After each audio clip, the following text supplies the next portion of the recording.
Welcome, residents, to the Dr. DC podcast. My name is producer Richard, and across from me is the Doctor himself. Hello. Each week, we talk about the weird and wonderful world of DC while fielding questions from listeners like yourselves. He's back. Like terrorists like yourselves. Welcome to the Rebellion cast. Oh my, no. We're on every watch list. What are all those red lights on the board? Oh my God. Welcome, Civil Warriors. Oh, Jesus Christ. I mean, of all the wars to pick. Oh, yeah. Yeah, we're still hanging in there. Yeah, nothing's wrong. Everything's fine. Yeah. Is there confidence coming through? You know, I mean, it is, everything is fine because we're being pretty responsible about everything. Both like us specifically, but also like where we are. Yeah, and everything. But it's just, Though it was a funny. I am losing track of time. My mother the other day messaged me and was like, "Oh, like I wish I was up there. Like only 4 cases." And then I was like, "Let me just think about that for a second," because my mother's in Ontario, and I was like, "There's 4, but it's only out of like 30,000." And so I like did the math, and I was like, "Oh no, we're much higher than the whole rest of the country. Technically, we're the worst off than everybody else." Yes, yeah, proportionally. Because it's like 0.09 compared to like 0.0014 or something. Yeah, that's just Whitehorse. There's 30,000 people in Whitehorse. Yeah. So technically, we're actually the worst off in all of Canada. I suppose that's true. Percentage-wise. Well, now I feel a lot less good about it. Oh, yeah, that's what I'm here for, is to make you uncomfortable. Son of a bitch. One way or another, you're not coming out of here happy. Speaking of, let's talk about the news.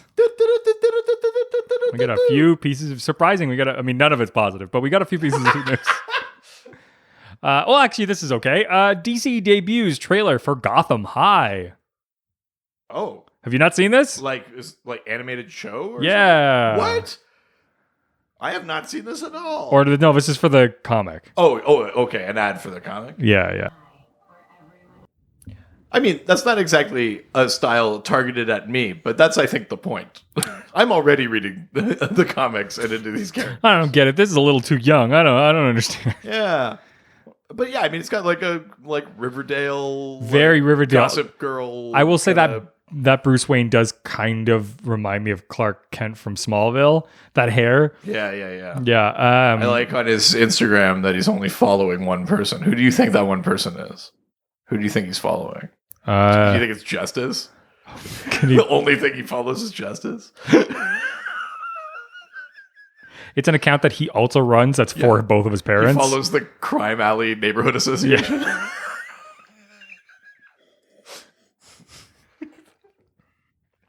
Yeah. All right, next piece of news. This is one that we sort of referenced in a comment from Tuesday's episode, but we haven't actually talked about it out loud. Okay. Diamond pausing all new comic shipments. Oh yes, yeah. Well, I mean, it's part of the coronavirus response, right? They're not just pausing. They said they weren't going to accept any new products. So if you don't know, Diamond is the company that basically ships out and sells all of the comics that you get in your stores. They are essentially the only real comic book distributor. Well, at least they're so omnipresent that they're basically the only game in town. But there are other distributors. There are book distributors. Yeah, but for comic books, this is one company, which is kind of scary because there are still comic book companies who are trying to survive by doing sort of like delivery sales and online sales. Almost every company now, I think except for Marvel, has come out and sort of addressed like how they were going to deal with stuff. Like I know DC is still going to put out their comics digitally at least. Yeah. The printed comics are still being made, but you'll just have to wait until this blows over to get them. So one of the things that digital ones are still out there. I think they're making things like returnable, so any comic shops that have bought stuff can return them and get a full refund. One of the things that Diamond said was, though, they're sort of a sub company of theirs does all of the old or like a company that's associated with them does all of the older releases, and those you can still get. Basically, just no new comics. But DC just announced like yesterday that, or a Friday, I can't remember, but they're doing a multi-distributor model. Well, they're looking at it. Yeah. I think they've been looking at it before, but again, other book distributors can ship comics, but they're not specialized in it. And I know from some comic shop owners that I sort of follow and stuff like that, they've had issues in the past with the condition in which things arrive when it's not from Diamond. But there's a weird history to Diamond where they were basically found to be a monopoly, but then they didn't get broken up because nobody else wanted to do it. The ruling was overturned because they don't have a monopoly on book distribution. It's only this specific thing. So for comics, they are a monopoly, absolutely. Yeah. But because it falls under this wider thing, it's like a subcategory. They never got touched, basically. So that's sort of why we're in the situation that we're in right now. I mean, Marvel and DC as companies will stomach it. It's nice to see DC saying, like, if you bought stuff, you can return it, get a full refund to try and help their retailers out and comic book shops and stuff like that. It's nice to look at new models of distributing so that they're not shackled to Diamond.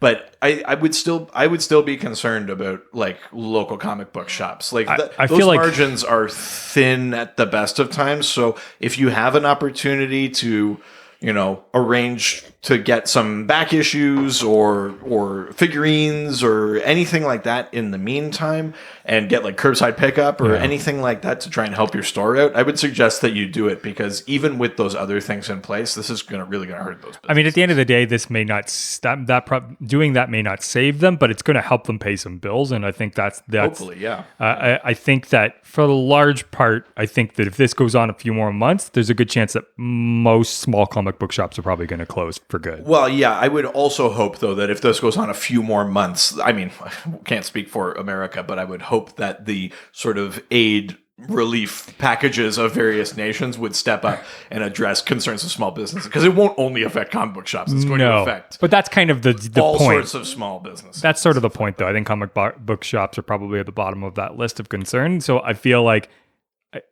I'm not going to be surprised if we lose another good chunk of them. I know what you're saying. I guess I just mean, if it's about small business, no government is going to go, okay, but which small business, and then start subdividing that way. I mean, maybe. But it's going to be tough on anyone in that position. So anything you can do, if there's pop figures you wanted but couldn't get, or if there's back issues they have, or whatever, if there's curbside pickup or something like that, try and arrange those things to. I'm surprised they buy gift certificates just so that they've got some cash and stuff that they can use. So that would be a great idea. I wonder what the future of comic books looks like in the next.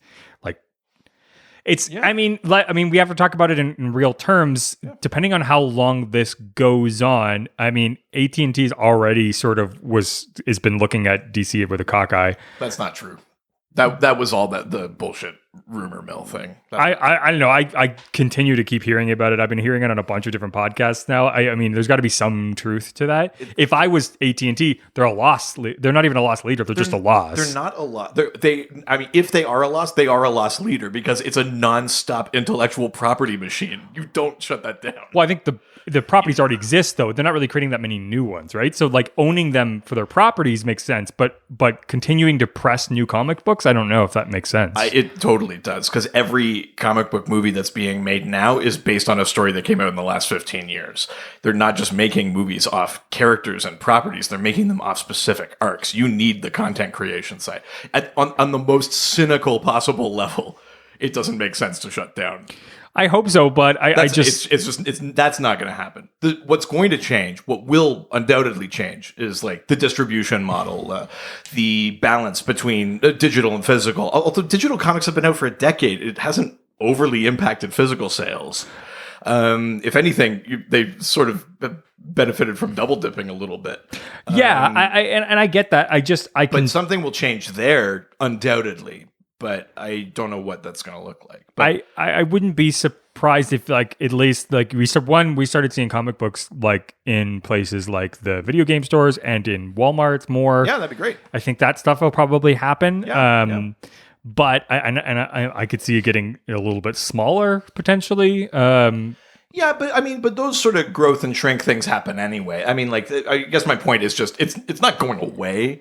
But like, 1978 was the DC implosion. The whole company was like much more in a real position than now, about to close. I don't think that and they went down to like 6 titles Yeah. and shit like that, and they had to cancel a bunch of books. We're not there yet, but even if we were, we'd see that and then see them crawl out of that hole. It's not going away. I think it depends on how long this lasts. I think that's. It's not going away. You really don't want to like even have that conversation, do you? It's not. No, it's not a denial thing. It's that I don't think that there's not. Even hope you're right. There's not even like a business reason to do that. It's not gonna happen. I hope you're right. I don't.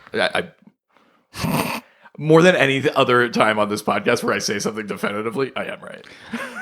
Can't wait for Justice League to come out. So moving on.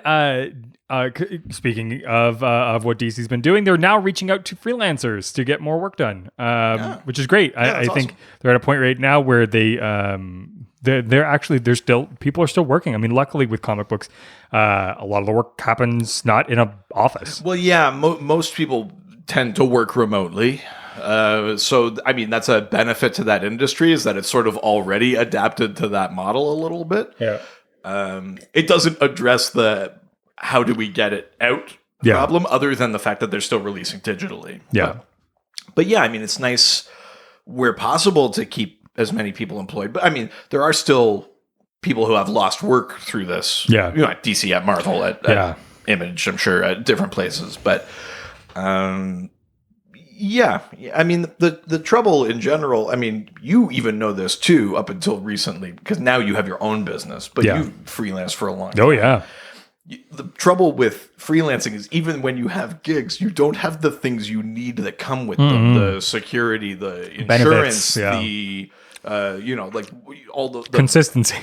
consistency, all that kind of stuff. So it's great. And I mean, it's certainly an industry that runs a lot on freelancing and work for hire and stuff like that. But, it's still precarious work. It's nice that it hasn't gone away. That's the good thing. But it's not exactly like a secure industry, right? Yeah, absolutely.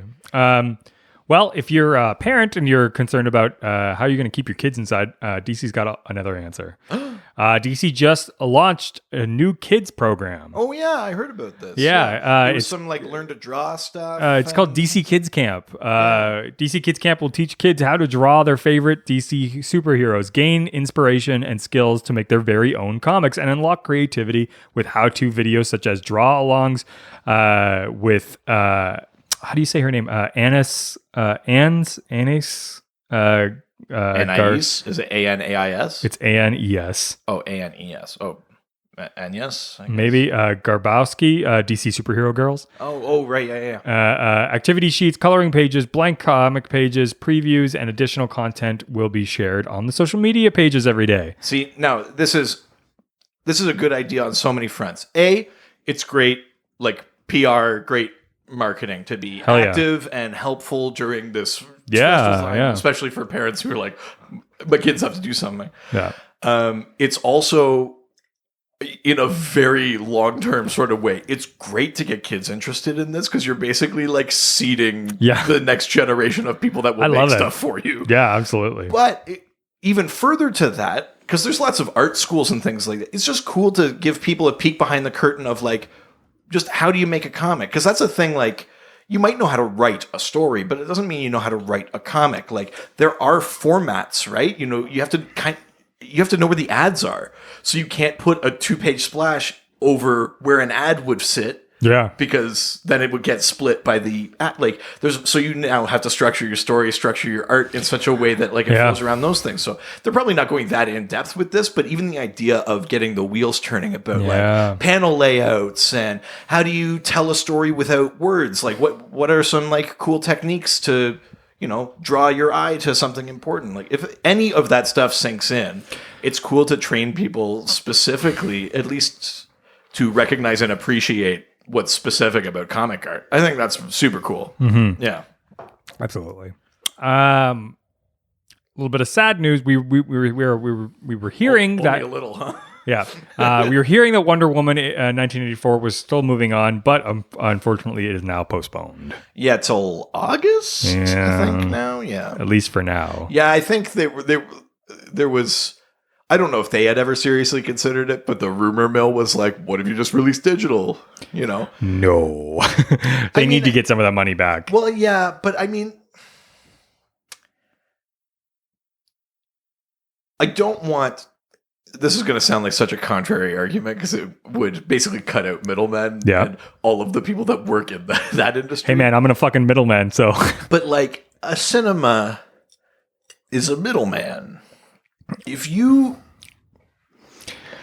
if you charged the same amount, which would be low for a buy or rent, digital. Yeah. If you charged somewhere between like $10 and $15, even if 4 people were getting use of that as opposed to 1, way more people have access to it than physically going to a location because there are geographical barriers, the screening time, like there's schedule barriers, all those things. I would think you'd have the potential to still make money. The problem is it's not as much money, and so if they're banking on the idea that this will be we'll be back to some semblance of real life by August. Yeah, if you bank on that, that's probably a better bank bet for them. But if it doesn't resolve by then, I don't know that it's worth their while to wait even longer. You know what I mean? I mean, I don't know. Bloodshot went straight to digital. I mean, Bloodshot is not operating on the same budget level as Wonder Woman 1984, but at the same time, like, it probably has made more, and people are probably watching it more with Bloodshot. Than for sure. They would have if it was only in the cinemas and without a doubt, coronavirus didn't happen. For some movies, it makes sense. I think for these huge movies that like rely on like Asian markets and things like that, I think it's a lot scarier. Like the one that I felt so bad for, which I think has gotten postponed anyways, was Mulan was supposed to get released. Yeah. And I was like, I mean, to think that like it wouldn't play in Asian markets, period, is terrifying. For Disney. I mean, it's Disney, they're fine, but that is one where it's like, wait. Yeah. That 100%. I think for the big movies, I think it makes sense to wait. Well, and listen, I'm not a movie exec. This is probably the way to make the most money is to postpone and try to release in the theaters. But there's just a part of me that feels like, because of that $13 you pay at the cinema, how much does Warner Brothers get? Oh, for sure. 5, 6? I will tell you, like I did watch Invisible Man like last night. Oh yeah. Like I need to watch that because Shudder has a bunch of sort of free offerings. Yeah. And so I've definitely been watching movies that have been going direct to digital.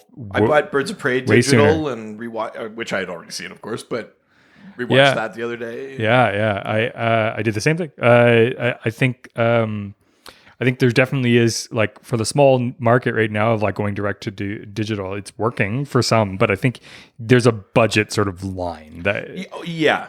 No, it's true. It's think that probably too big of a movie to stomach that, but for sure. But it's interesting. Final piece of news, a little bit of good news. Jeff Loveness and Brandon Peterson say Shazam.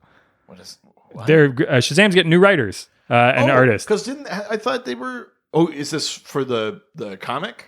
Yeah, exactly. Right. The Shazam series is getting a new creative team with June's issue number 14. Writer Jeff Loveness and artist Brandon Peterson taking over Jeff Johns and Dale Eaglesham current run. So while the current creative team has remained intact, the series has been plagued by frequent delays. We'll see what happens going forward. That's classic Jeff Johns, right? Yes. So I'm curious to see. I mean, that's always the problem with Jeff Johns these days because so much of his time is spent on a million other things, TV, and film, and all that kind of stuff. That's I mean, that's the Jeff Johns issue. He's not just a comic writer anymore. If he was just a comic writer, put him on everything. Yeah. That's not what The problem is That's not what's happening. there's so much value in him writing that you want him to be on a thing, but you know, and especially with that Shazam series, because he's taking things that he established when he was writing in the New 52, Yeah. and then that he put into that movie, which is Yeah. now the zeitgeist sort of understanding of Shazam. sure. So he was an important person because Shazam so rarely has a solo. yeah. He was an important person to have in there. But yeah, I mean, at this point, it's like a couple of months between issues. We're approaching like Doomsday Clock territory. Yeah. Where you just have to, you kind of have to let it go to someone else. Plus, we've set up, you know, the 7 magic lands. We set up this sort of new, you know, the Jeff Johns 7 of something sort of thing. It's 7 Seas or the 7 Lantern Corps or there's whatever. We set that up. So now this new creative team can come in with the chessboard set and now play around with it and sort of have some fun. Yeah. And it can go to somewhere new that he wouldn't have thought of. So I think it's the right time to do it. Yeah, absolutely. All right. Well, that the news is done. So time to talk about this week's theme. Man, I haven't drank on this podcast in a while, and it's Is it like under your head? a little bit. Yeah, I it's actually interesting. asked for Yeah, it's been a while. yeah, it's true. We used to drink Every all single the time. episode. Yeah. Yeah. I think what it was I got sick. Maybe that's what used to keep the demons at bay. Oh yeah, now I'm seeing it. That's why the podcast has gotten so much darker, is because we're sober. I got like a series of like illness, like between Christmas and now, I got like a series of illnesses, and then I got my wisdom teeth out, And you hurt your back. and I hurt my back, and there was a bunch of reasons broke a why rib. why I couldn't drink, and so I think, and because of that, you weren't really drinking because you like this is kind of I'm where not you going to come over to your house and say, pour me a drink. yeah, and I'm like, when you're not okay, having it. Yeah. like, so I hadn't been, and then I've been trying to lose weight, and then I was just like, fucking things are getting too challenging. So, Yeah, fair enough. so to this week's theme, something we both are terrified of, but also desperately want for this podcast, going viral. Yeah. So we're talking about viruses, diseases, contagion. Huh? I wonder where you got the idea. It's just an idea that came to me. Yeah. It's not really from anything in particular. No inspiration at all. But there are lots of instances in comics of, you know, superhero viruses and things like that. I was going to give you a reading assignment of one of those. I was going to give you like an issue from the Amazo virus or something like that. Yeah, that'd have been cool. Then I had a thought that I had like an actual sincere, like interesting comic book issue related to the theme, but almost certainly not something we were going to touch on in the episode. So I thought that would be more interesting, which is it's Green Arrow Volume 3, number 44. This is from the like Judd Winnick, Andy Parks run of Green Arrow. And this is the issue just after. It's the first issue where you're dealing with the fact that Mia Dearden has HIV. So those other comics, they had a lot of like fun stuff that happened in them too. Yeah, were they fun? Yeah, Nice. They've been cool. Listen, let's not shit on. That have been good. It's Green Arrow. It's important social like issue storytelling. Well, that's the legacy of Green Arrow since the 70s. I thought this would be interesting. I never said it would be fun. That's what. You said that going into recording this podcast, and you can say it every other day. Yeah, I'm a little bit upset you never put that as like the tagline in any of the imagery. No one said this would be fun. Yeah, because that's why I like comic books. Is like for that tone is really great. And you don't like your comics to deal with anything real. No. All right, well, let's get into it. I can see where this is going. Sorry, it's so hard to lift. You're only upset because you can't make jokes. Are you sure I can't make jokes? You know what? Forget I said it. Are you HIV positive? God damn it! I didn't mean to tee that up. God damn it! Sorry, it's now just I'm the bad guy. that should be the theme of this podcast. I want to talk about it, but I'm just trying to like lift the pages, and it's just so heavy-handed. It's hard to. It's not heavy-handed. I think this is a Are very you tastefully done issue. fucking kidding me? This may as well be a fucking after school like video that shows up that's like, here's what you need to know. They literally talk about fucking like cells and like the amount of cells and like this is the heavy-handedest book that I've ever read in my entire life. And I've read like It's medical serving an information. It's serving an important function. We know how other things work. A lot of people didn't know how HIV worked. And it's a great providing place to do good this on a fucking children's Oh, for book fuck's series. sakes. Open your fucking mind. Jesus. Well, because I mean, that's what I want to. I want to escape into comic books so I can fucking. It's art. It's not always escape. It's not where I go to DC for. Jesus Christ. This literally opens up with the first two panels are you're what? I'm HIV positive. How did this happen? How do you think? Was it a glass that got you from the window? Like, what frustrates me too is that he goes from like saying the dumbest shit ever, like, did you cut yourself? I don't understand, to then having somehow information about it that's like medical. Kind of hated this. How could you hate this? This is one of the best like social issue comics that ever written. It's so heavy-handed. For fuck's sake. There's Can't no talk about subtleties. anything real in No. this? I have no problem with talking about real issues. But like I love the poeticism of now immunity is gauged by the T cell count. Normal is anywhere between 500 and 1300. Mia's T cell count is 350, which is still pretty good. Jesus Christ. This comic is serving a purpose. It's not just about saying you have HIV, all right, go about your day. It's also, it knows that people reading this don't know anything about it. It's addressing the stigma of HIV. It's addressing like misconceptions about it's trying to like not make it, you know, that stigmatized like quote unquote gay disease or whatever from the fucking Reagan era and shit like that. That's this comic fine. is doing important work. That's fine. You can do important work and still be well written.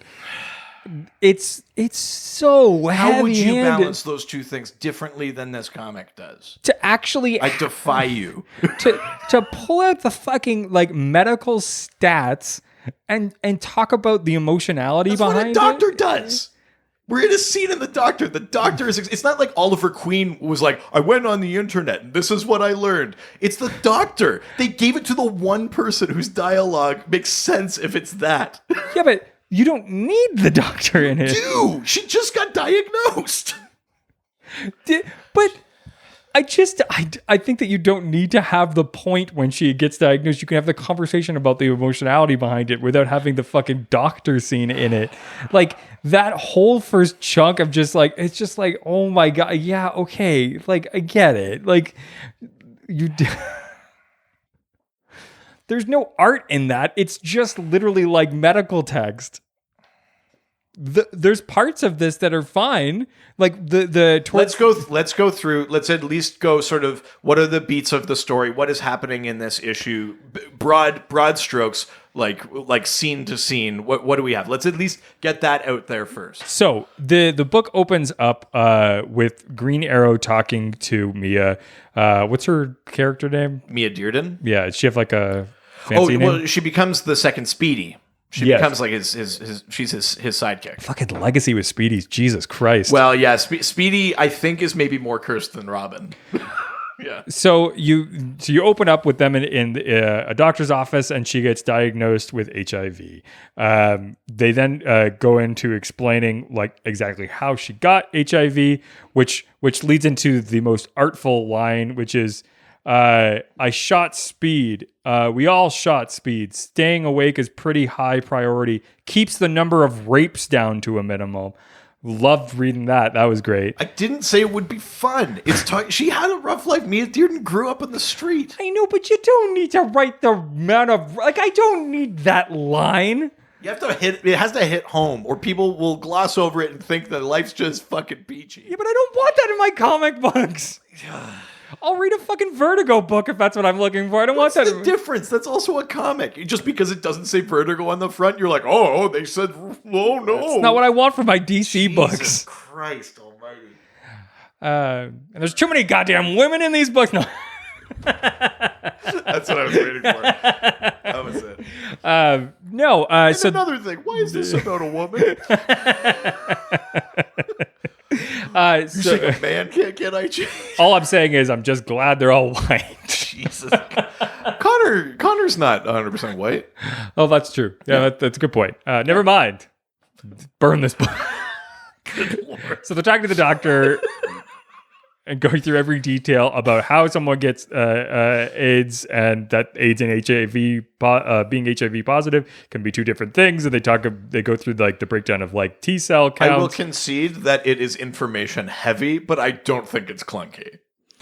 I like the part where they jump and they punch the AIDS in the face. That was really good. That's the AIDS. That's the HIV comic you wanted. That's You not wanted though. like get me Ray Palmer. They shrink down Magic School Bus style. Oh, see that Magic School Bus could have dealt with this. I brought Mr. Terrific with me. His T spheres will replace your T cells. Okay, that's amazing. But also, I don't even like those action books at all. I'm starting to think maybe you just don't like comics. I do. I love comics. Anyways, So let's get out of the doctor's office. We So- finally get out of there. Oliver takes Mia home. so now we jump to a scene on the rooftop, and we're not dealing with. Is it the older one? Is it the Oliver? That's the one with the goatee, and then Oliver is goatee. and then his son is. Yeah, that's Connor Hawk. That's Connor so he's Hawk. the one that took over for Green Arrow Yes. when Oliver was dead. This whole series begins with Oliver coming back to life. Yeah. So this is him post-resurrection. Yeah, and he's basically just dealing with some generic bad guy stuff. It's just like Brick killed the mayor and district attorney, and he walks like it's very. Yeah, we don't see Brick in this issue. Brick is a relatively big Green Arrow villain, but he's sort of just he's there in the way that like when you're shooting a TV show, like people have to be talking about something when they walk into the room. It's That's essentially what that is. They basically just set it up so that there was a thing to happen, and he can get a call that basically we'll goes. get to it at a later issue, Yeah, basically. yeah. And so essentially, Connor's told, and he goes, "I'm coming home." Yeah. I think maybe it's also to try and drive home that like this is an important family thing, that he's out and he knows how dire things are out in Star City, and he's like, well, fuck it. So going home. just so that I'm 100% aware, Mia was basically like not adopted into, but like sort of brought into this group. She's essentially adopted in. You know, like a ward, like the multitude of Robins. Yes, And- yes, but not like actually adopted. I can't remember offhand. That makes things weirder later. Well, yes, no, I know what you're talking about. I don't think she was officially adopted. Although someone will probably correct me, but I can't remember offhand. So basically, Connor's coming into this situation. Oliver's just and Mia are there, and Connor's obviously freaked out because he was just told this information, and Mia's trying to just play it off, probably because she's scared and wants to. If it's not a big deal to her, and not a big deal to everybody else. It's not actually a big deal. And So she there's says at some point that she doesn't want to be treated like like a sick person, like a sick basically. person Yeah. or anything She like just that, and she doesn't want to just.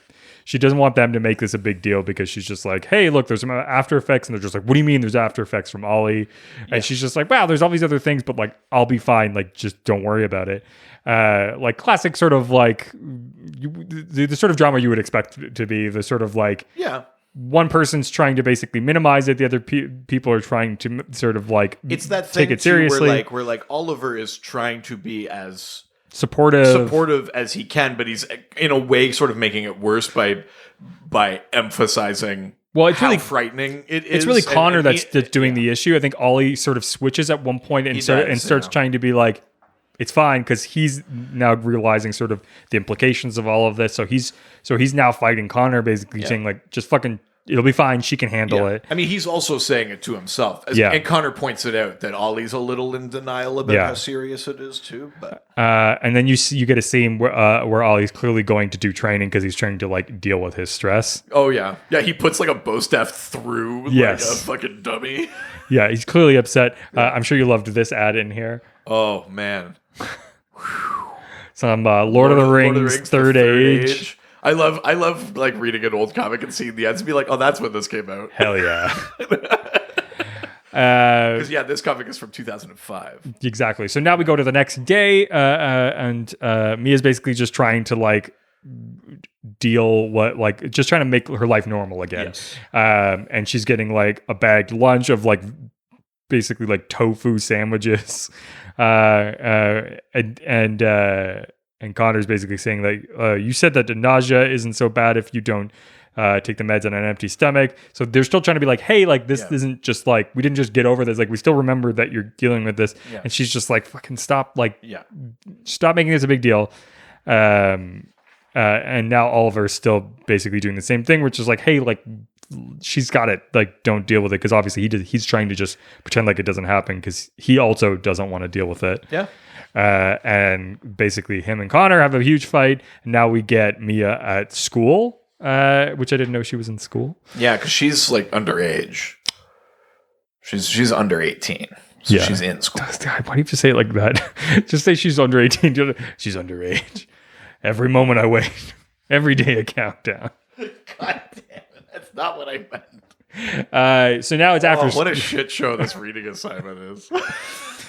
We're now back at home at the end of the day, and Connor is having a conversation with Mia, basically just going like, he's now trying to like not be an asshole, but and not be overbearing, but also sort of just being like, tell me, like, is it everything the medication, like, or is there like the side effects? Like, are you? Is it more about like your emotionality towards this? Like, basically just going like, look, I know that you don't care about the way that the pills are feeling, but like, how are you doing? Yeah. Which is somebody finally like asked her that rather than just trying to like freak out on her. Right.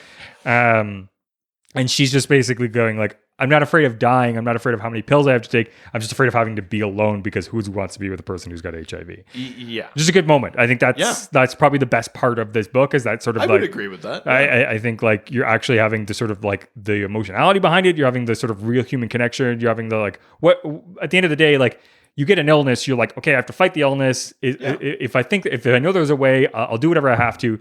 But now I'm more concerned about what are the implications on my sort of life, rather than like, it doesn't matter that I have to like incorporate these other things, but like now I have this sort of stamp of like AIDS, HIV positive, like those things on me, and what are the implications that has on my entire life now? Like, and right before he goes out to talk to her, that's part of what Connor says to Ollie too, is that like she's living with it. Yeah. Like that we're not like waiting for her to die. No. She will survive, but she has to then have that on her for the rest of her life. Exactly. Yeah. Then there's this fucking weird ass scene where he kisses her, where Connor kisses Mia, and she's like, does this mean that we're dating now? And he's like, no. Which she's like, so you just did this to like as a symbolic like thing, and he's like, yeah. She's just like, well, that sucks. Like, and she's like, well, because clearly she probably has feelings for him, so she's like, we could make out. I mean, it'd make me really feel good. And he's like, no, I don't think so. And she's like, you're a pussy. Essentially, yeah. But then she's like, thank you. Yeah. She's like, you're welcome. And they sort of do it. I mean, he kisses her to sort of prove the point that someone will still choose to love her. But yes, it is a little bit like the reaction just after it is a little funny. Just like, like, are we dating now? And he's like, no. I think that's the one page where you're like, oh, this was written by a man. Yeah. It's like, It's like, I know what she needs. Like, yeah. Like, I've seen a lot of 40s movies. You just sweep them down, give them a kiss, and you send them packing. Yeah. Hey, I'd toss you one as long as I was protected. Don't worry about it. Yeah. Okay. Now, I don't disagree that the front half is like information heavy, and the back half is where we get more into like the actual character stuff. That's undeniable. I disagree that it's not good. Oh my God, Jesus. Oh my God. Oh, watching you try to put that away was... You think that's bad? Good Lord. Well, I also saw you bend it over. Oh my God. That was a while ago. I don't do that anymore. You just did it today. I watched you do it. You think it's bad watching me thumb that book into that case? Oh no. I'm glad you didn't see where I spit on it. What I was going to say though is I where I disagree with you Yeah. is that I think it would be irresponsible maybe of this comic, especially given Yeah. the relative era, for it not What to... year did it come out? 2005. Given the era, the HIV crisis happened in like the 80s and 90s. Yeah, but it took so long for the misinformation and stuff to be like undone. But like Philadelphia came out in like the 90s. Yeah, but Philadelphia is not like the be all end all of. No, but I mean, it's not like Philadelphia came out. We don't need to talk about this. That's not what I'm saying. That's not what I'm saying at all. Don't need any more. That's not what I'm saying. Philadelphia. No, what I'm saying is that like they dealt with that in the 90s, and like we're like humanizing people with HIV. Like this book is like way late on that. But it's not like it was like during the time when it needed to be said. But it did, because it's still like who is reading comics? It includes kids. Yeah. We want them to have information. Yeah, we want to know talk to kids about people getting raped multiple times. They probably don't want to, but it doesn't mean you shouldn't. I don't think it's necessary. I don't think it's a thing you need to I do. can't believe that you have that much of an issue with a comic directly addressing something. I would have thought you'd have a bigger issue if they pussyfooted around it. No, I honestly, I think I am. This is the most surprising reaction you could have given me. That's the last thing I would have. I just also don't think it's well made. Like it just feels so imbalanced. Like it's so like heavy of information in front, like emotional on the back. You Like, also have to consider that there are not many comics instances of HIV, so this has to bear the weight of. This is one of the first times this is being done. Yeah, Not the first time, but one of the first times this is being done. There's a sort of weight of responsibility to, I think, clunky or not, you also want to show like, I actually learned something about this before I wrote this issue. I actually, put some thought into this. yeah, I put it all in the very front. Every piece of information that I learned, I put that all in the very, very front, and then I went into the story that I wanted to tell. I can't believe that that's your problem with this. Really? Of all things, this is the one I thought was airtight. It's like you don't even know me. Clearly. All right. Well, let's get to it. How many capes? 3 capes. 3 capes. Okay. Reasonable. Would you recommend this issue to anyone? No. Did this issue make you want to go back and read the issue before, maybe where she finds out, or to read issues subsequently to see how she deals with it? No, not really. Wow. Not at all, eh? No, it was like the artwork's nice. It's very like sort of early 2000s. It doesn't surprise me. Yeah. It's very much like what's a good example of like Batman Beyond? Like it's very sort of that sort of early 2000s art style. Yeah, I mean it's sort of block coloring. Yeah. Like It's we very haven't much fully moved into like the sort of house style that we look at now. Yeah, for sure. Which it's not a bad thing. It's of its time for sure. Well, actually, at that point we would have moved into that house style, but this stands apart from it. Yeah. The cover. I mean, I get what it's trying to do. It's a bit 90s and sort of like it's very like grungy, sort of like a Tank Girl-esque sort of. It's almost got like a Mike Mignola kind of thing. Yeah, to that's it. totally what it is. Yeah, absolutely. I think that like the when they're doing sort of the emotionality, sort of dramatic parts, it's well written. I think. Yeah. I think when they're not trying to do something so intently trying to do something, I think it's well done. But it's sort of imbalance and sort of like it's heavy-handedness. But the things that I had issue with it. I can't believe you're not cutting it any slack for doing its like legwork and actually offering up the relevant, interesting social information about this issue. I don't want it. I have no problem with that. Like so the next comic I give you will just be like I'll give you like Infinite Crisis 6 or 7, whatever the Battle of Metropolis is. You can just watch. Do what you usually do. Just throw me in the middle of a story I don't understand. Oh no, I just mean I'll give you one that basically has no story. It's just punching. Yeah, but I don't want that either. You know I don't like that. Well, that's what you asked for. I like art, and Oh, do you? Yeah, I do. Yeah, it's fucking Superman for All Seasons right fucking behind you. We got to get you out of. I got a fucking line, I have baby. to get you out of Jeff Loeb and Tim Sale. Oh yeah, so you don't want me to sort of like worship at the altar of artists. I apologize. Well, I would rather you worship at the altar of artists. Are you talking shit about Jeff Loeb and Tim Sale? This is the last episode of the Dr. DC podcast. That's where I fucking kill myself. How's All that right. fucking dramatic for you? Well, let's move on from that because the questions we got about viruses and diseases and that are considerably less grim than that issue. Surprising. Let's go on. Let's get into Facebook. Go to the face said the book. Go to the Facebook. First question comes from Adam Upher. I hardly know her. That feels wrong to say after reading that book. I didn't love that. Adam asks, is the Joker gas considered a virus of sorts, or is it the toxins in it that screw up? I don't think it's technically like a virus or a disease. It doesn't infect you. It's not like a bacteria, and it's not like it's a chemical compound that basically like it gets you high. Essentially, it depends on the version, right? Like if it's the one, I mean, most of them just kill you. It's just like a toxin, and it like affects your muscles. It gives you that like rictus grin sort of thing. I guess there are some versions that quote unquote Jokerize you, and perhaps the argument. I think it's just altering your blood chemistry, though, the way a drug would, as opposed to like a virus or a bacteria or something like that. I would be tempted to say no. Yeah. But the one exception would be that one that turns the Batman Who Laughs into the Batman Who Laughs, because he kills the Joker, and there's a certain thing like released that actually like completely transformed. It's not just like, oh, it's a biochemistry thing, we'll flush it out of your system. It's like unflushable. It's actually changing cells, and it acts more like a virus or a disease or something like that. That's the one sort of interpretation of it, because that's the one that actually Jokerizes permanently that world's Bruce Wayne. That's the one exception, I would say. Yeah.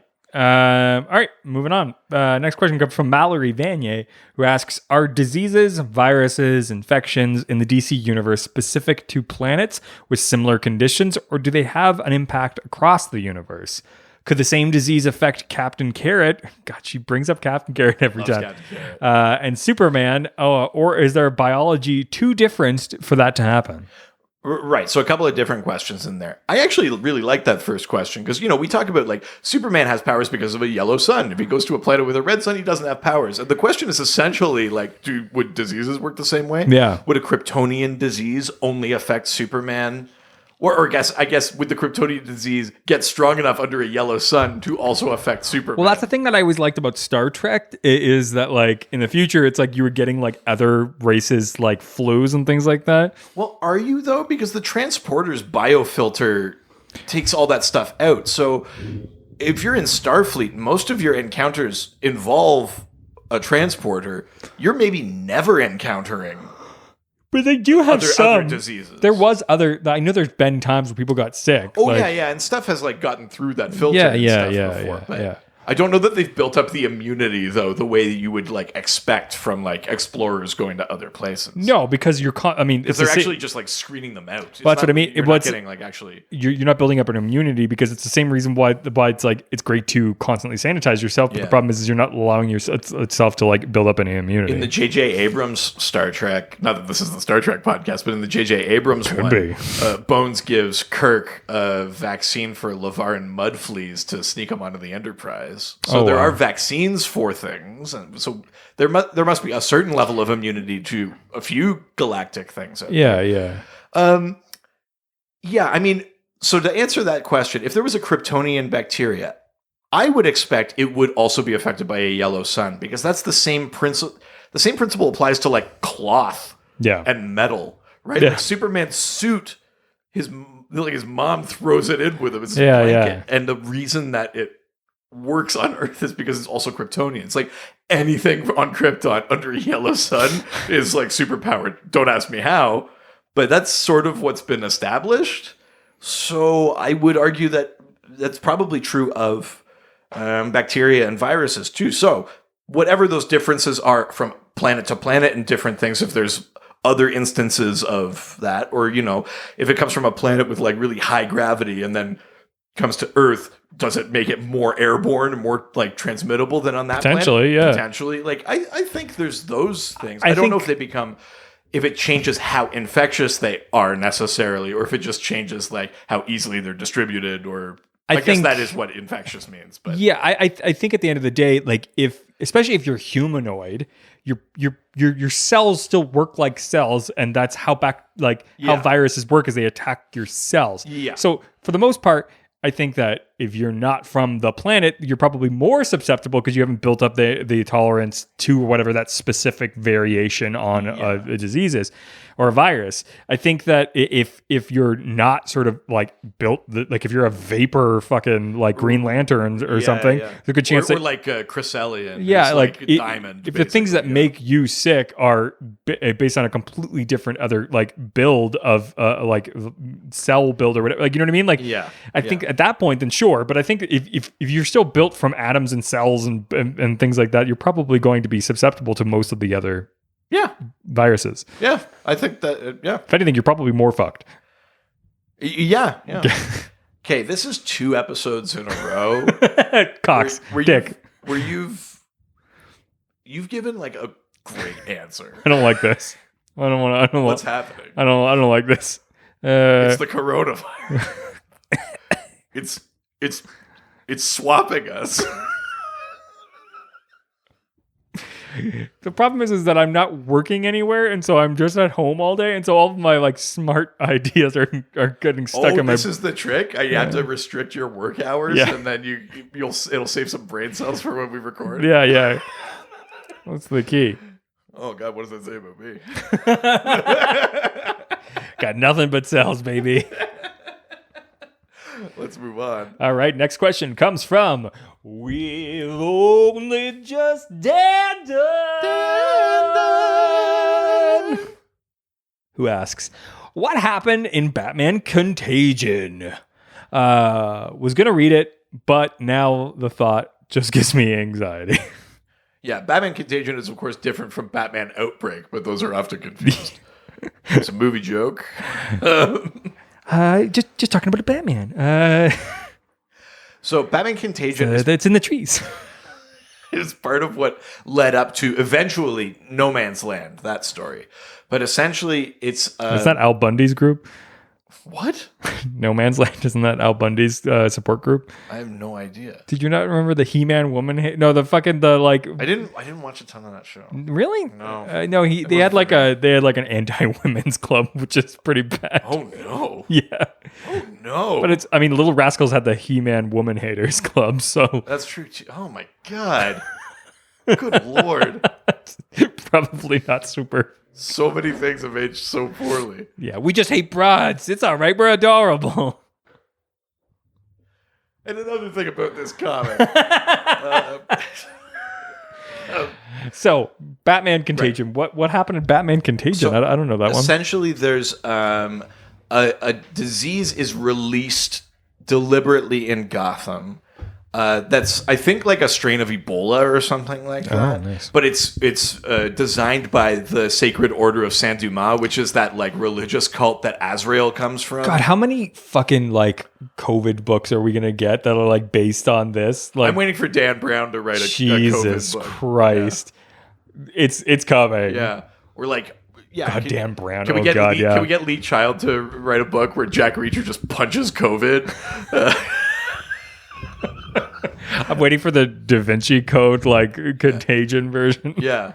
The Da Vinci COVID. Yeah, he got it. He got it. I forgot about that. Yeah. It's funny. Right. So it's released in Gotham. Now the story the story is about, them trying to find a cure and an antidote and blah, blah, blah. Scarecrow involved with this, or No, not at all. But Surprising. it involves Azrael, Hitman is in there, Catwoman, Batman. It was like a story that, like, if you weren't reading 7 different books, you were missing a chapter. It's one of those kind of crossover DC never does that though.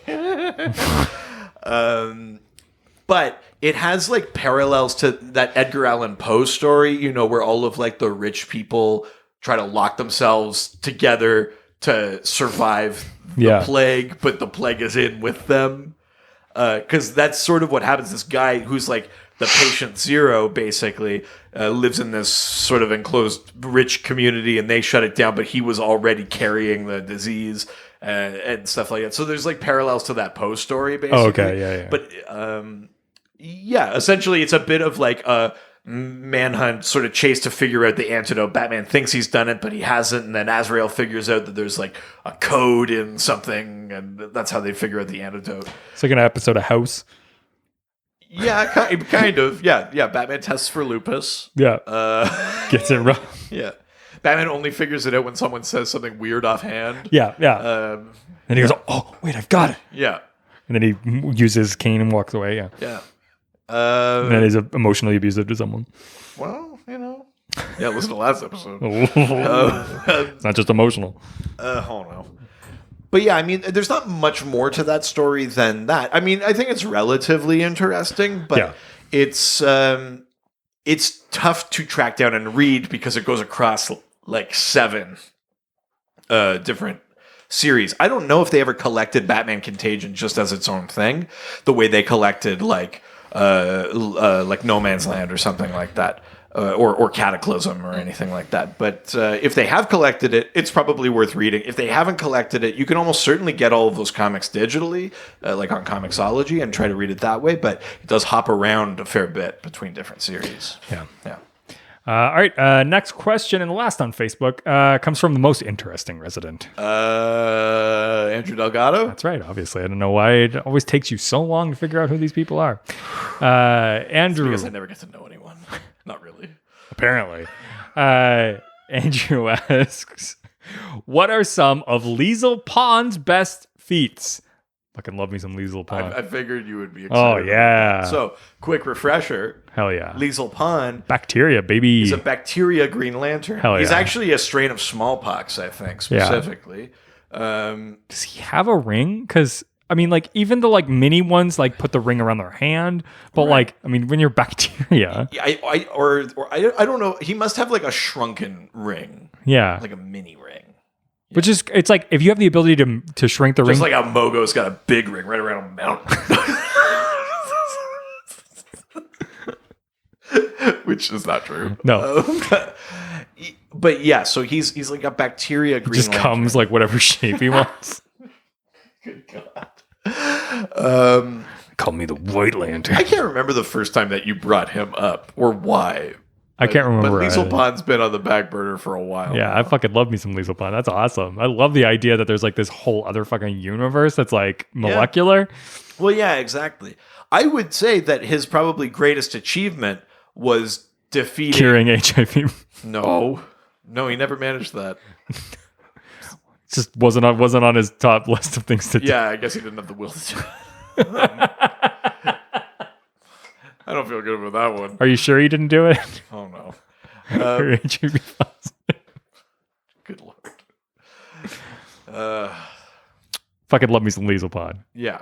What's the best thing you ever did? I think the coolest thing he ever did was he defeated and captured the virus member of the Sinestro Corps, Despotellus. So Despotellus, and you want that Despotellus. Yeah, you got that Liesl Pond Despotellus. That's the radio edit I wanted. Yeah. So radio edit. Despotellus is a virus as opposed to bacteria. Yeah. But a sentient virus that's a member of the Sinestro Corps and has wiped out worlds. He wiped out like almost all the life in Liesl Pond's sector. He killed Liesl Pond's like sector partner. Of course. Like it's like total cop shit. Yeah. Like killed my partner. Yeah. Day before retirement. Dirtbag. Like it's one of those, like it's total one of those things. You can take my gun and badge. I'm going after him. He's dead. I'm gonna get that son of a bitch. You're a maniac. You know how much damage you caused in this sector.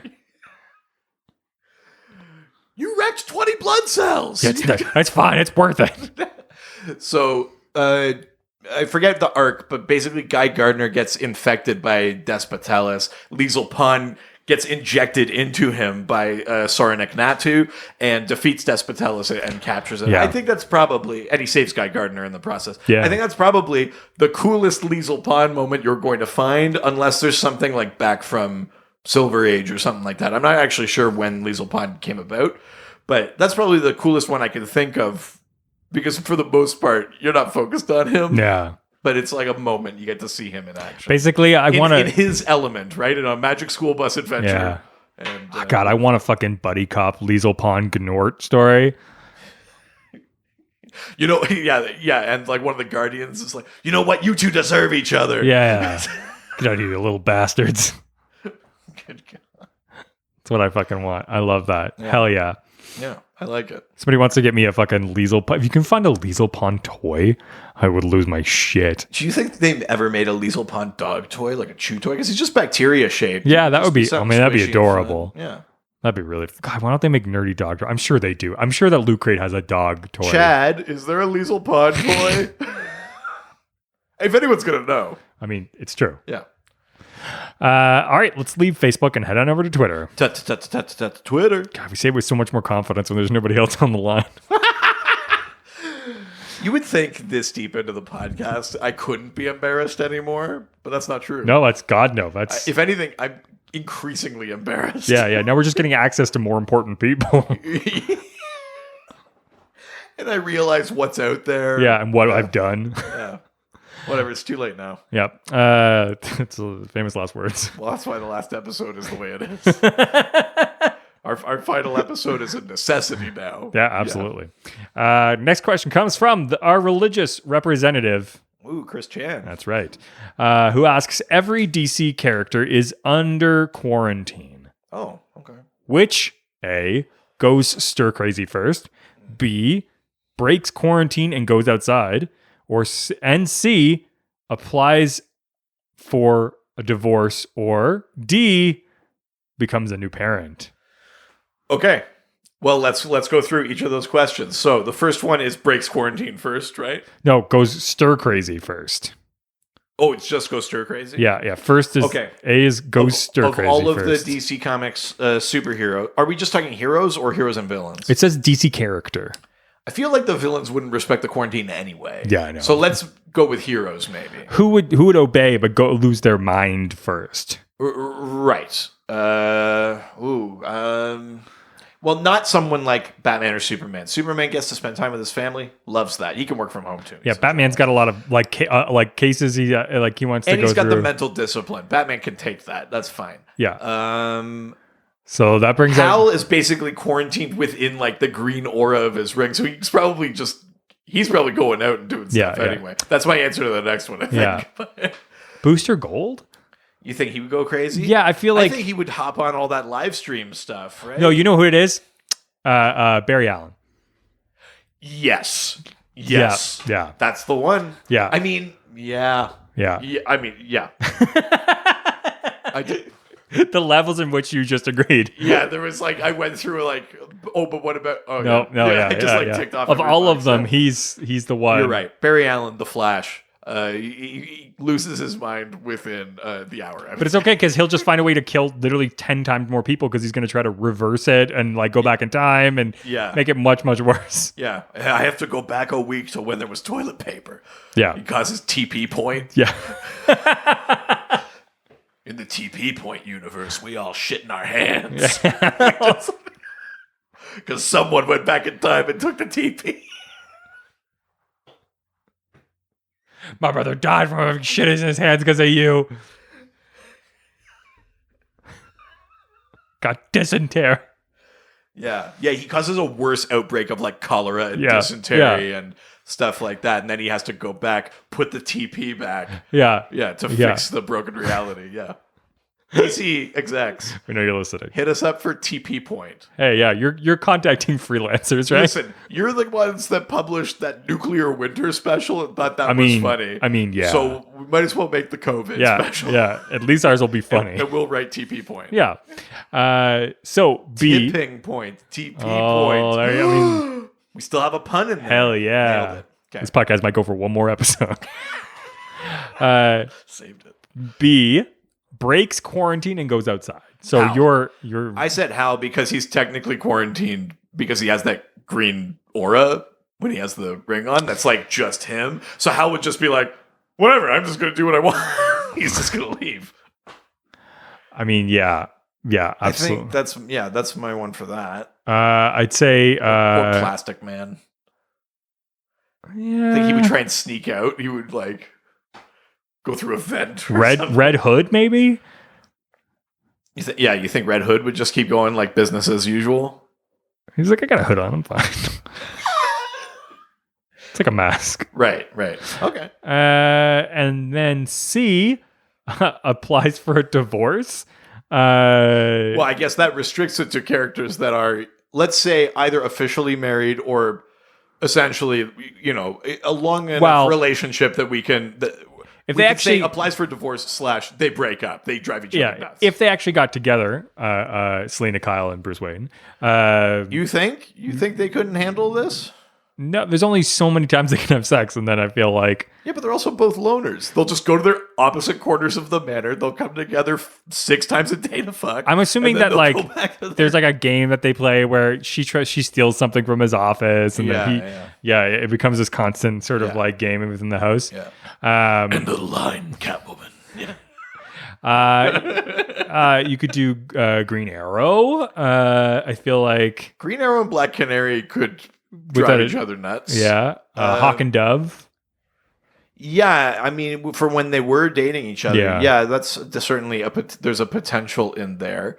I was gonna say like maybe like Animal Man and his wife. Who's his wife? What's her name?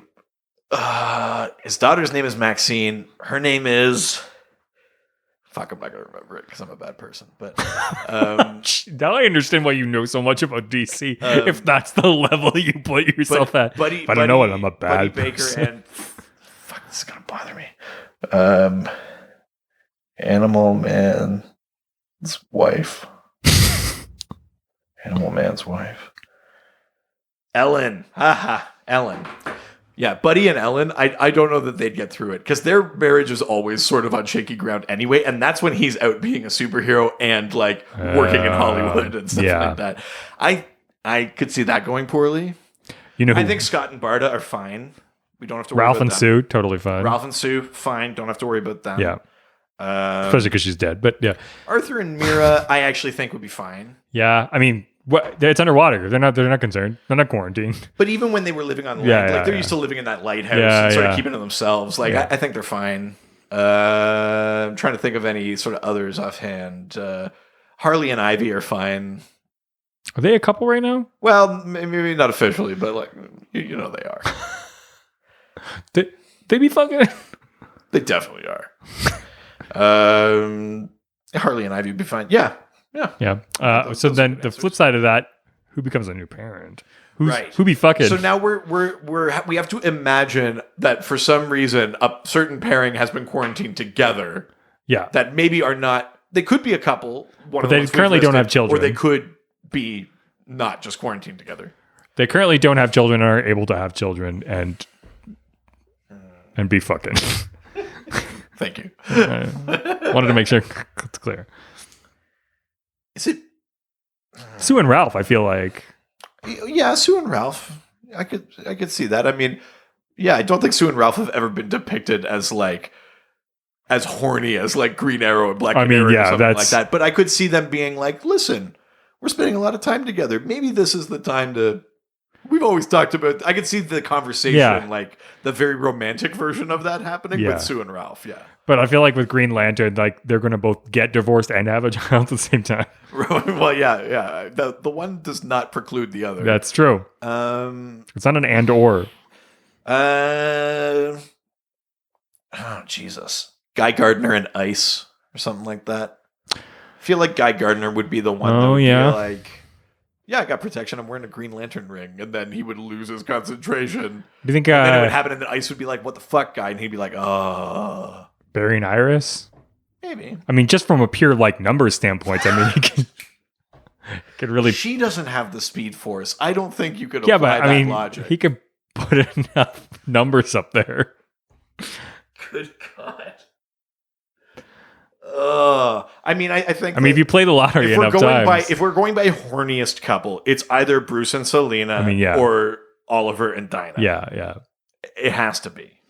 But I feel like Bruce is just like, oh fuck. Like it's like when a guy like who works all the time suddenly has to take a vacation with his family. He's just like trying to find a way to get back to work. He's gonna solve the disease. I've got one. Oh, all right. Dick and Starfire. Oh, they be fucking. Yeah. Oh yeah. If they got quarantined together, hot ass children too. Now I'm just thinking about the Titans show. Yeah. I mean, yeah. God, do you think that's the song that they do? Which is like just aggressive and like and sort of arrhythmic, slow and arrhythmic, but like aggressive. Thank you for the question, Chris Chan. Yeah, very religious. Oh, Doc, do you hear that sound? Scream of a donkey. Scream. Must be morning. That's right. The next question comes from Braydon. Oh, I think that's my favorite one. Really? Because, I mean, I like the ones where there's a variation. Like I like the Raging G ones and stuff like that. But there's something funny about that. You just found this one. You're like, that's it. I mean, there's that's it. Literally no other version of this. What else do you do with Braydon? Well, I would say if you had like an automatic process for doing hair, you could tell your machine braid on or braid off. No, I don't like it. That's too one for one. That's too simple. Braden asks, what is the origin of the Doomsday virus? Right. Well, it started from some people eating maybe some animals they shouldn't have. Ooh. Yes, the Doomsday virus. The fucking Keith joke I sent you. Oh my god, yeah. I'm not going to say it on here. No, we can't. You can message me directly if you want me to say it. You know what? No, actually, I'm not going to say it. Subscribe to Tom Goss's Patreon account. You'll hear it there. Yeah, that's right. The Doomsday virus. So Doomsday as a character, obviously famous for killing Superman in the 90s. That's right. But Doomsday's thing is kind of that every time he is killed, he comes back and cannot be killed that way again. He basically. Do you think he can never be defeated the same way twice, essentially, in terms of dying? Do you think that in the 90s there was like a bunch of like national news stations that were like, and apparently Superman's dead? Yes. Yeah. Definitely. It was that big. Is that where that song came from? Probably. Yeah. Why? Yeah, Superman's dead. It's in my head. Saving the world from Solomon Grundy. And I can help if I go crazy, you still call me Superman. We should do an episode just on Superman's like the musical, like the influence on music. Yeah. Oh, that's a good episode. Write that down. You know what? Scrap this theme. We're gonna get new questions. We're gonna Batman. Yeah. That's the black and yellow. The Jaden Smith Batman song. Oh yeah. Batman. The entire Prince album. Oh God, yeah. I think we might have to. Edit boy. We'll be back.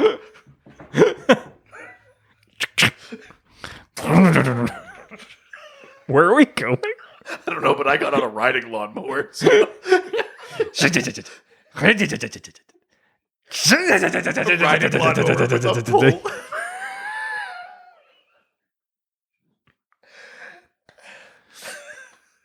So Doomsday. Oh yeah. Always basically is constantly evolving, essentially.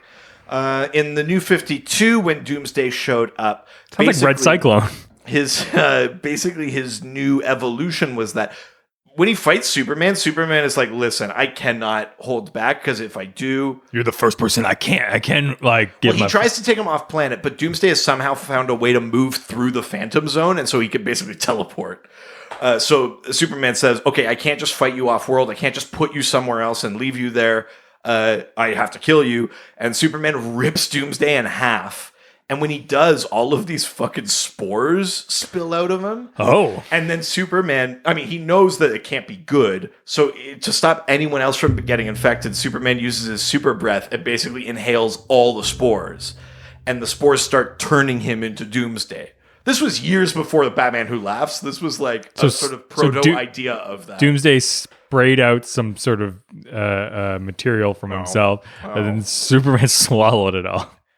I mean, because we've been playing it lately, the closest relationship is like to like a cordyceps fungus, like Last of Us or something like that.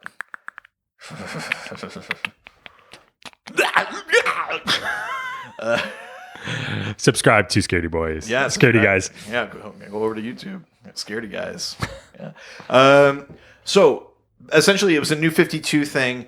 Superman ultimately sort of beats that infection, but it's a he beats it off. Yeah, he beats that. He beats it off. But it's like a spore. It's a contagion that turns people into Doomsday. We see it come up again in Dark Knight's Metal because there's an alternate Earth where that world's Bruce Wayne, in the face of a rampaging Superman, gives himself the Doomsday virus and becomes the Devastator and kills and becomes basically a Bat Doomsday.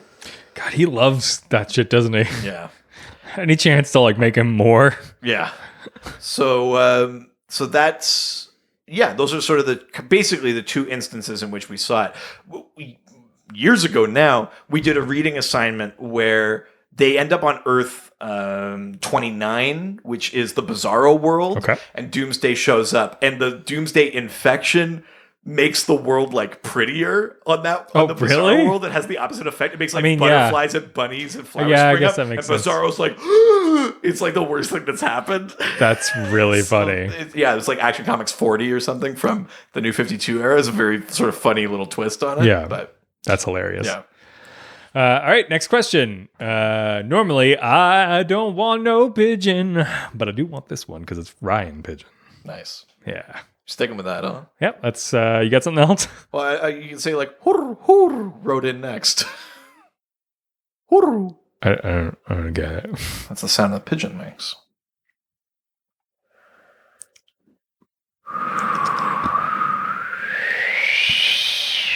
Great Lakes.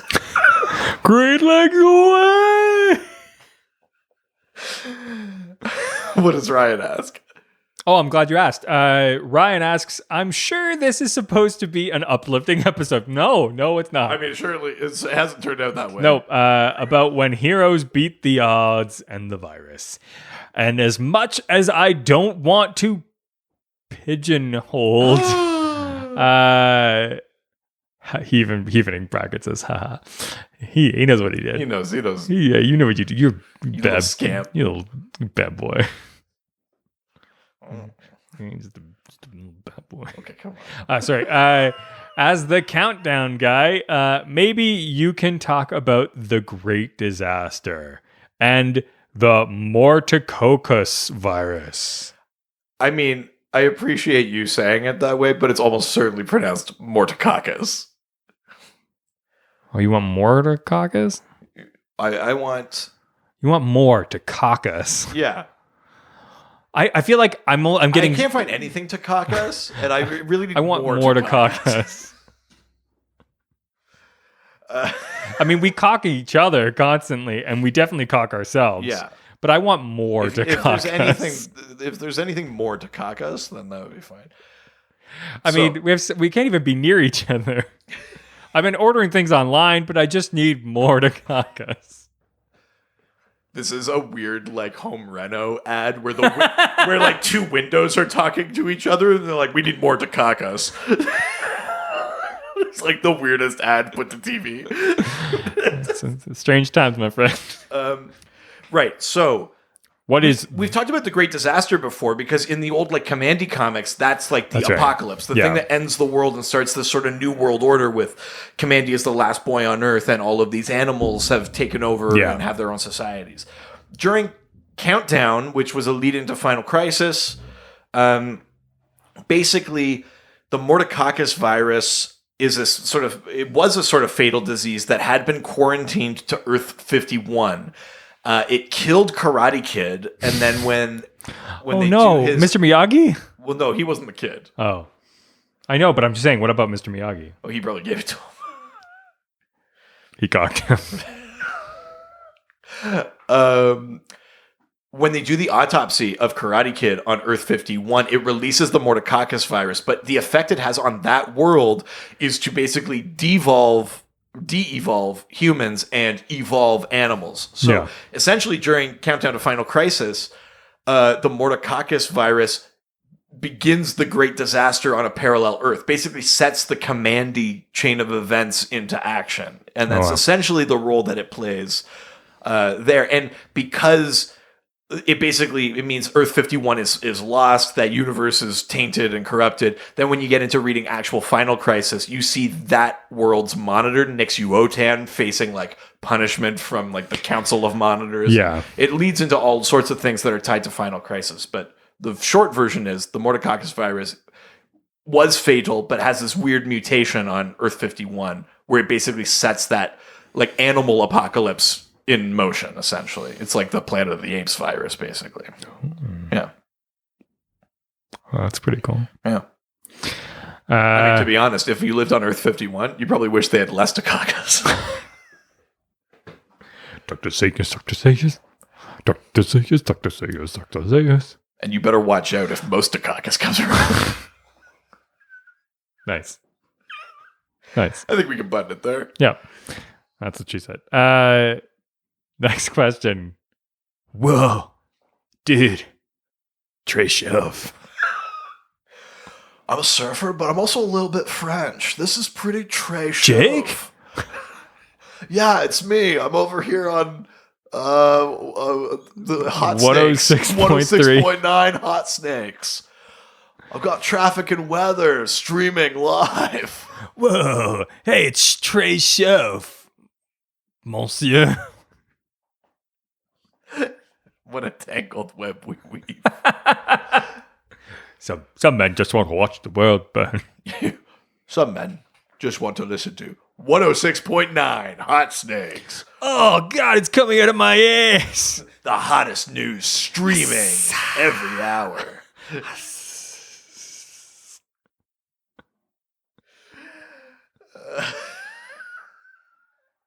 The longest. I've got IDS, irritable drive time syndrome.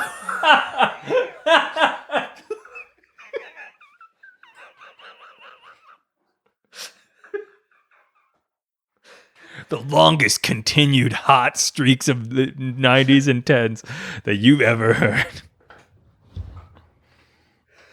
We can't go paperless. 106.9 Hot Snakes.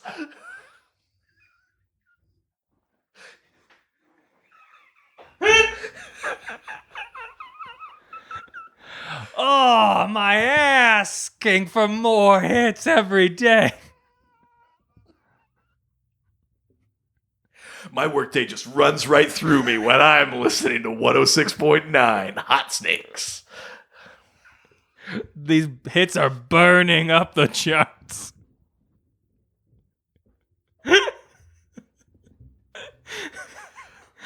There's something inside me that just has to get out. 106.9 Hot Snakes. Is it cold in here? No, it's just the chili I had last night.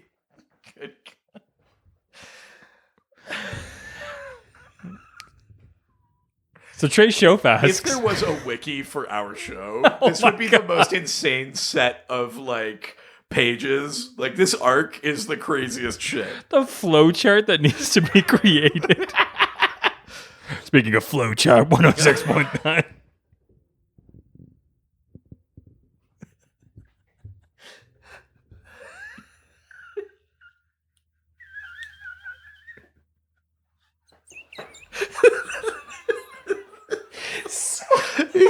It's so fucking stupid. We put so much time into this.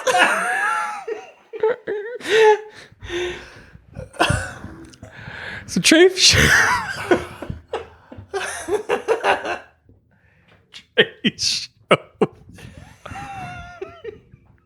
How did we even get here? Trey Shof asks, what? Actually crying. Oh. Oh, I haven't laughed that hard in a long time. What character who wasn't infected by the Batman Who Laughs during Year of the Villain do you think would be an interesting character who laughs? Right. So during Year of the Villain, Batman Who Laughs basically quote unquote infected 6 characters in the DC universe. Who are Batman? No. Supergirl, Donna Troy, Blue Beetle, Commissioner Gordon, Hawkman, and Shazam. Okay. And basically he infects them with like some dark matter because he's from the dark multiverse, and he uses his like crazy helmet to sort of broadcast his own thoughts into them. So essentially he's created Jokerized versions of those characters, with some exceptions. Hawkman reverts to a past life where he's the Earth 3 version of Hawkman, where he's Sky Tyrant, so he's evil. But for the most part, they become like Joker. They become the character who laughs. Yeah. Shazam who laughs, all that kind of stuff. So he's asking, other than those 6 characters, which is sort of an odd assemblage, what characters would you think would be interesting or terrifying or cool or visually interesting if they became a Who Laughs version of themselves? Yeah. I mean, Dr. Fate would be terrifying. Oh, fuck. Do you know what it would make me think of? There was a Dr. Fate, a 4-issue series where it sort of transferred from Kent Nelson being Dr. Fate to Eric and Linda Strauss being Dr. Fate. And in that one, there's a monster that's just these teeth, and it's sort of like, it's like teeth in a belly or on a helmet or something. I remember it being like really terrifying sort of to look at. That would be, if they incorporated some of that sort of visual, like if you somehow got the smile just in the helmet. Yeah. That's what I figured. Yeah. Or it'd be drawn on at least, but yeah. Yeah. Or cut out. Yeah. Like a shard kind of helmet. Like, yeah. Oh, fuck. A Dr. Fate Who Laughs would be, very powerful. Yeah. Yeah. I think that this character wouldn't be able to be turned, but I mean, the Spectre Who Laughs would be awful. You're fucked at that point. Yeah. Like, yeah, I don't know that he has a corporeal body to infect, but if you found a way, yes, that would be some crazy shit. Yeah. Let's see. So you're definitely going magic, eh? Yeah. Like you like. Well, I just think like you mix in the insanity with that sort of limitless powers. I think it'd be really scary for him to get access to the Speed Force, like to get the Flash Who Laughs. Like fuck. Yeah, I mean that's scarier even than the Red Death, who was like an evil Batman and Barry fused together. Yeah. If you got a Flash Who Laughs, I think. I mean, visually, I wonder if maybe like an Aquaman Who Laughs starts looking a bit like a barracuda or like a piranha, like just teeth and like. I mean, you're starting to get more like Grodd Who Laughs. Oh, that'd be weird. Would be crazy. Because I feel like you like Although I guess maybe the point is to go after heroes, like, so it's more of a thing. The Aquaman Who Laughs is like almost like he's from the deep, like he's almost like the Trench. Yeah, the Trench. Yeah, I feel like that's when you start getting sort of like the mutant version. Yeah, that would be pretty neat. Let's see other heroes. I'm trying to think of heroes that we don't necessarily talk about all the time, right? Yeah. Black Lightning Who Laughs. No, even visually. Yeah. Jefferson, I haven't told a joke ever in my life. Oh, God. Fucking James Remar Who Laughs. Remar Who Laughs? Fuck that. Ha, ha, ha. Did you like my joke I just told? It was humorous. Fucking idiot.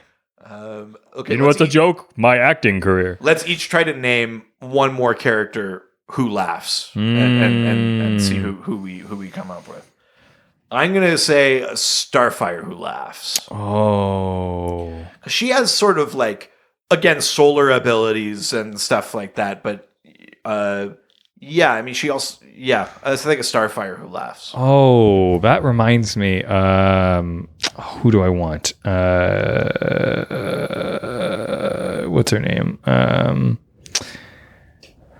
Fucking. I mean, because she's already on the edge of like being bad, so I wonder. Well, I mean, Or are you gonna say Raven? Yeah, I was gonna say Raven. Yeah, because Raven. I mean, you're already sort of on the edge there. Well, yeah, I mean, a Raven Who Laughs would maybe work the way the Hawkman one worked, where instead of being like Jokerized, it just would go to it full would dark push her side. to the evil sort of Trigon version of herself. Yeah. Beast Boy Who Laughs would be really interesting, though. Yeah, that's true. To see like different animals, but still like sort of twisted. And, Yeah, but also like fucking scary as shit. That's like when Yeah. like they just unleashed the like tiger in the cafe, like in the TV show. Yeah, Yeah, nice. That's a good question. yeah. I like that a lot. That was great. All right, next. Oh, we're leaving the Twitter and we're heading over to Instagram. Now we're going to Instagram, take some questions and answer them. First question comes from, of course, the real Josh Gill. Gil. Gill. Oh no. Affiliate of the Gills. the man. Oh, I thought you were doing the Mandarin again. Gill. Josh Gill. I want to terrorize your asshole. Holy shit. What the fuck? Jesus Christ. That is the darkest sentence you've ever said. Good Lord. I was just going to say something stupid like some people call these thirst traps. Well, that's I was just going to do cute. that. How am I supposed to terrorize?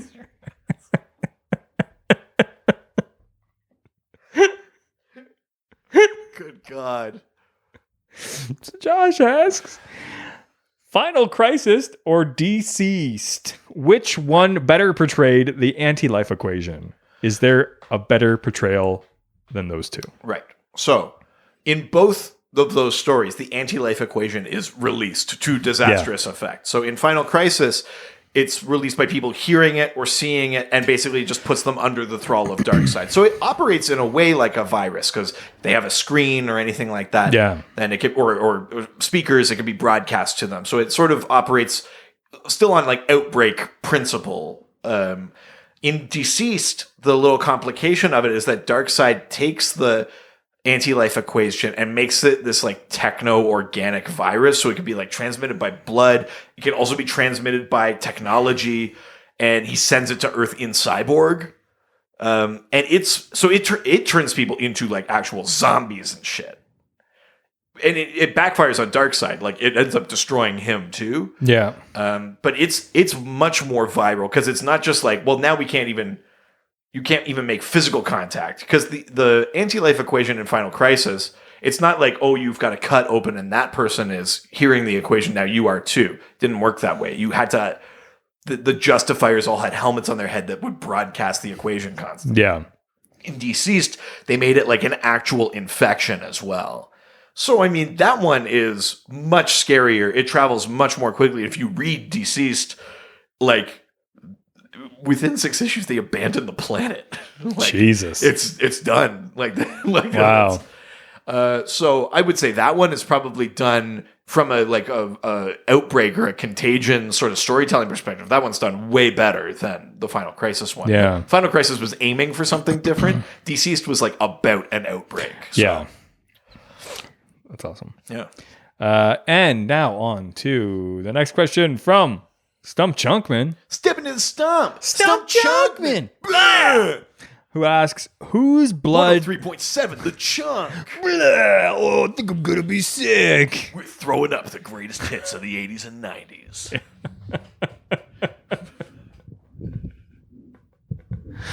Oh. I can't beat the hot snakes one. I'm sorry. I mean, that we just a whole new level of absurdity. Yeah, that's... God, how far we've come. Sure. Stump asks, whose blood from the DC universe are we harvesting for a cure for this corona debacle? I mean, grim question. Jeez, what a Who way are we to... not even like, who are we asking for a transfusion? You know, who are we harvesting their marrow? I mean, so there's a few characters that are canonically sort of immune to toxins and disease. Yeah, let's find a good way to talk about this. Poison Ivy. I mean, in that Batman Contagion story, Yeah. they send Poison Ivy in to deliver what Bruce thinks is the antidote. It turns out it's not, but they send her in because they know she can't be infected. Okay. So Poison Ivy, potentially there is something that, let's not use the word harvest, potentially there's something that could be, Used? That's not better. Let's just pin her down and take what we want from her. I don't understand. No. So Poison Ivy's probably an option. Yeah. The Joker famously has immunity to toxins. Really? But, I mean, good luck. mean- and also the Joker we know canonically, he's booby-trapped his own body. So Really? you probably don't want to take his blood. How does he booby trap his own body? Well, that's the thing where he puts something in his heart where if he gets like killed or whatever, it'll turn whoever killed him into him. Oh, okay. The Joker's not a viable option. Yeah. I want to bring in the Legion of Superheroes for this. Specifically, actually, the Legion of Substitute Heroes. Oh. The sort of like... Arm fall off boys? Yeah, that class of character. Yeah. The ones that the Legion said, no thank you. Maybe next season. The arm fall off boy who laughs? Oh, fuck. It's just a mouth, like where the arm goes. It's just like, or he just like throws his body parts at you and there's like fucking teeth on them and like... Oh, fuck. DC execs. Yeah, fuck. What else you got going on? Hit us up for TP point and also the arm fall off boy who laughs. Yeah. But I want to bring up Infectious Lass. She's a member of the Legion of Substitute Heroes, and I think briefly of the Legion of Superheroes. Okay. On her home world, she basically has immunity to every bacteria and virus and disease anywhere. Oh, wow. But she also carries like almost all of them. Oh. So I mean, that's kind of how it works. Yeah, exactly. And she can also induce sickness and stuff in other people. But I feel presumably, like we've come up with I think there's been a double that we've done that's been like that. Yeah, probably, actually. I would think, though, that in the way that, like pyrokinetic characters don't just necessarily make fire, they can also control it or like stop a fire. Yeah. I would think Infectious Lass could maybe also like control or stop a disease in someone. Yeah. So you might not have to harvest her at all. You could say, please come help. Fucking term. And Infectious Lass would just show up and she could minimize or take away or subdue the disease or the infection. Yeah. So I would go with her. I mean, you have to get to the 31st century, but it's still a more viable option than the Joker. I know you can't solve this disease, but I'm sure you could time travel. Richard, open a channel to the CDC. I have an idea. Oh, I got the CBC. Is that the same? It's close. It's only one letter away. Let's start there. All right. Well, I'm doing the Riker lean. oh yeah, you are. Open a channel. I said open a channel, and I was like, I'm in Star Trek mode, baby. Yeah. Well, that was the last question. Hey. Oh, Yeah. fuck. Yeah, you know what that means. It's time for this week's Dial Doc. Right. So Dial Doc is based on Dial H for Hero, the sort of classic DC premise where you have the magical H dial, you dial hero into it or evil or villain, and you become a never before seen hero or villain with wacky powers and a crazy name. And every week we try to come up with a new one, or last week we had to come up with two. God, the ones we came up with. Yeah. I have a name and I have no idea where it's going. Okay. I can start. Sure. But I literally have no idea. I've got a character, so it's up to you. No, I'm gonna do this. Yeah, all right. Challenge I yourself. want this to be hard to edit. Because we've never had any of those. So mine is called Three Ring Circus. Okay. So your character's name is currently Three Ring Circus. Yes. Now, is this character a villain of sorts, or is it a hero? I think Three Ring Circus has to be a villain. Oh, okay. So this character is a villain. This is an evil character named Three Ring named Circus. Three Ring Circus. So perchance would this character exist in a circus area? No, but I think I figured out what their thing is. Oh, good. Because I wasn't stalling for They time. sort of have three. They have three sort of like they look like small rings that they would keep on their belt, and they could throw them. Hey, and then those I rings, know about the small rings on my belt. those rings expand and can capture anyone. Okay. But they only have three of them, and these three bands will magically compel those people to become the worst versions of themselves. Okay. Since we're talking about Batman Who Laughs and stuff like that, is sort of where I'm going here. Okay. But you can only do it three at a time. So it's not unlimited corruption of people, but basically, and it's not even mind control. It's not like like become under Three Ring Circus's thrall. He just makes them the worst versions of themselves. So it's just chaos, kind of like a circus. Yeah. It's a 3-ring circus, you could say. Oh, wow. Nailed it. Oh, that hurt. Ooh, yeah. I punished myself so hard. Why? Why would I do that? I hurt myself today. That's what the song's about. Yeah. I punched myself too hard. Yeah. Wow. Yeah, okay. That's 3-ring circus. That's mine. I feel good about that one. My character is also a villain. I breathed in too quick. COVID. I'm okay. My character's name is Clean X. Right? I feel like we're just skirting copyright infringement. I don't understand. It's Trademark Clean issues. Yeah. X. Right. Clean X is Clean X is the result of a military experiment where they were having a lot of issues with cleanliness around the base. Yeah. And so they were trying to come up with like a super soldier of like the of maid proportions though. The most absorbent soldier. Yeah. No, they figured that one out. Oh, all right. And by doing so, they unfortunately created this villain called Clean X, Right. who will basically scrub you to death. Oh shit. Just keeps seeing like impurities, not the way that you're thinking, but like bacteria. correct, They're seeing course like correct. they're seeing bacteria as like uncleanliness, and so he just basically just like takes a fucking steel brush and just scrubs you until it can get rid of like any bacteria. Right. Or So any, basically, it's a serial killer on an unstoppable or their rampage can't stop in their eyes because things are never without bacteria or dirt or just the deaths though. Do you think it would stop once it got 99.99% of everything? You mean, like that's good enough. yeah, I think so. Yeah,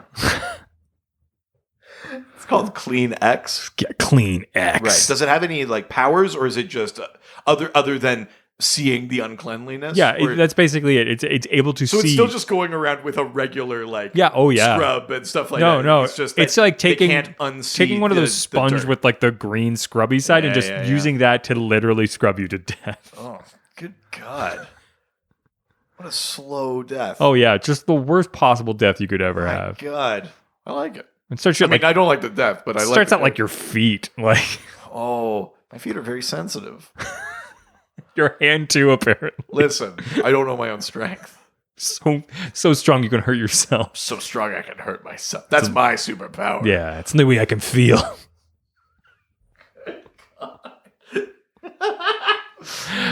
we would love. Do you think Superman could hurt himself? Yeah, of course he can. That's how he feels. Yeah, Yeah. Oh. That's how he shaves. he chokes himself when he's having sex with Lois. I think they've got a red sun lamp next to the bed. Oh yeah, okay, yeah, that makes sense. Because they don't want to like kryptonite him to hurt him. No, you just want to take his powers away. Yeah, Yeah. absolutely. Yeah. But that would also that would get rid of. Remember when we came up that he had the power of super edging? Oh, that's right. That would yeah. take that away. Yeah. Yeah. Just, He couldn't super edge if. but they if had a like red the sun light, just lamp. like for whatever reason, there was like a electricity, like something that like knocked out the red, like right in the middle. Oh, I mean that's Horrific. bad. Yeah. We would love to hear what characters you folks can come up with. All you have to do is send in your ideas or your questions for next week's episode, which we have. Yeah, next week's episode, we said it last week, but I mean it this time this week. Next week's episode is about Robin. We're doing a whole episode about the various characters that have been the boy or girl wonder. And yeah, because it's Robin's been around for 80 years, so we That's thought right. we'd have some fun with that. Robin, Joker, 80 years. Catwoman, Green Yeah. Lantern, A lot of years. ton of characters. Hell yeah. So all you have to do is use either the hashtag DialDoc or just send in a question for that episode, or you can just talk to us about nerdy shit or DC, whatever.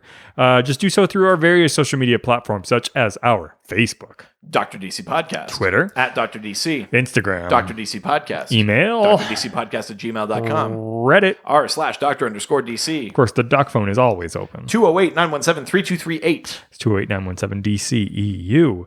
And of course, we've always got our website.